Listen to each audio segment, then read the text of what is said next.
છોટાઉદેપુર મુસ્લિમ સમાજે પહેલગામમાં આતંકવાદી હુમલાને સખત શબ્દોમાં વખોડી કાઢી વિરોધ નોંધાવ્યો।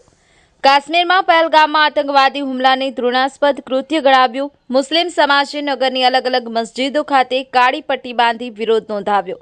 મુસ્લિમ સમાજના બિરદદારો તેમજ આગેવાનો મોટી સંખ્યામાં જોડાયા। આતંકવાદીઓને કડકમાં કડક સજાની માંગ કરવામાં આવી। શેખ મુજફ્ફર, એક નજર, છોટાઉદેપુર। રમેશ સત્યની સાથે।